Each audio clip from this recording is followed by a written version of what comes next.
வணக்கம். நான் உங்கள் கொடிராம். இன்றைக்கி கொடி பறக்கிற சேனல் என்ன பார்க்க போகிறோன்னா, இந்த பெஞ்சல் புயலை பற்றி. இந்த பெஞ்சல் புயலானது தமிழ்நாடு, பாண்டிச்சேரி இந்த 2 மாநிலங்கள்லையும் அதிகமான பாதிப்பை ஏற்படுத்தியிருக்கு. இப்போது இந்த பெஞ்சல் புயலில் பார்த்தீங்கன்னா என்ன ஒரு பிரச்சனைனா, தமிழகமும் பாண்டிச்சேரியும் காண அளவுக்கு ஒரு புதுவிதமான ஒரு புயலாக இருக்குது. ஏன்னு கேட்குறீங்கன்னா, எப்பயுமே இந்த டிசம்பர் மாதத்தில் சென்னை மட்டும்தான் தண்ணியில் மிதக்கும், அந்த மாதிரி புயலை சந்திக்கும், ரொம்ப பிரச்சனைகளை சந்திக்கும். ஆனால் இந்த புயலானது பார்த்தீங்கன்னா சென்னையிலே நிறைய பிரச்சனை நடந்திருக்கு. ஆனால் சென்னையை சாராத தமிழ்நாட்டில் விழுப்புரம், கடலூர், திண்டிவனம், திருவண்ணாமலை, கள்ளக்குறிச்சி இந்த மாதிரி புயல் பெரிய அளவில் சோதிக்காத இடங்களில், மாவட்டங்களில் கூட இந்த டைம் அதிகமான பாதிப்புகளை ஏற்படுத்தியிருக்கு. புதுவிதமான ஒரு புயலாக இருக்குது.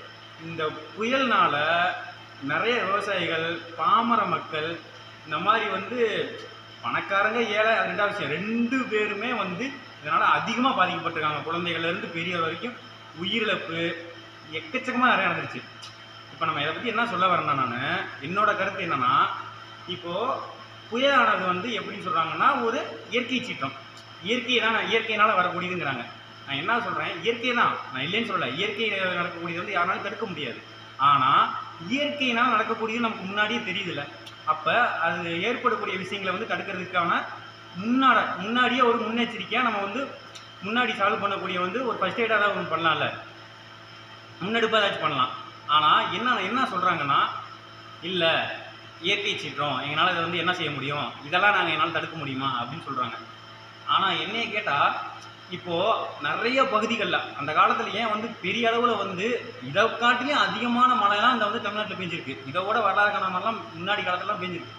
அப்போலாம் அழியாத தமிழ்நாடு இப்போயும் அழிஞ்சிக்கிட்டு இருக்கு. ஏன்னா அப்போலாம்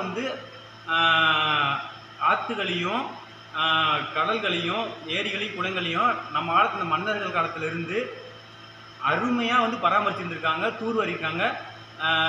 நிறைய மன்னர்கள் இதுக்கு எக்ஸாம்பிள் வந்திருக்காங்க. குறிப்பிட்டு இந்த மன்னர், எல்லா மன்னர்களுமே இந்த மாதிரி முன்னெடுப்புகள் நிறைய பண்ணி அழகாக மேனேஜ் பண்ணிட்டு இருக்காங்க. ஆனால் இப்போ என்னன்னா, அதாவது ஆற்றுலேருந்து மண்ணு தான் எடுக்கிறாங்களே தவிர, அதாவது ஆற்றுலேருந்து கனவன்றாங்க, ஆற்றை பாதுகாக்கலை. அதாவது ஆற்றையும் ஏரிகளையும் குளங்களையும் குட்டைகளையும் தூர்வாரி, எந்த குப்பைங்களும் எந்த அளவுக்கு பிரச்சனை இல்லாத மரம் செடி கொடியெல்லாம் அழகாக தூர்வாரினாங்கன்னா, இது பெரிய அளவுக்கு பாதிப்பு ஏற்பட்டிருக்காது. அது அதாவது இந்த அளவுக்கு ஆயிருக்காது இல்லைங்க, இந்த அளவுக்கு ஆயிருக்கு. இதை விட கொஞ்சம் பாதி அளவு, இதோட கால் பங்கு கூட ஏற்படுத்திருக்கலாம் பாதிப்பை. இப்போது உயிரிழப்பு, எவ்வளோ மக்களுக்கு இழப்பு, இதெல்லாம் எப்படி சரி பண்ணுறது நீங்களே சொல்லுங்கள். முன்னெடுப்பு, நான் என்ன சொல்கிறேன், அரசாங்கத்தையும் கூட சொல்ல முடியாது. ஆனால் அரசாங்கமும் இதுக்கேற்ற மாதிரி அவங்க தன்னை தயார்படுத்திக்கணும்ல முன்னாடியே. அதுபோக தலைவர்கள் இந்த மாதிரி அன்புமணி ராமதாஸ், விஜய், எடப்பாடி, அதுக்கப்புறமேட்டுக்கு அண்ணாமலை அண்ணன், அதுக்கப்புறமேட்டுக்கு சீமான் அண்ணன், இந்த மாதிரி நிறைய பேர் நேரில் போய் பார்த்து சந்தித்து தன்னால் முடிஞ்ச உதவிகளை செய்கிறாங்க. அது அவங்களோட கடமை. அதாவது அவங்களால என்ன முடியுமோ அதைத்தான் பண்ண முடியும்.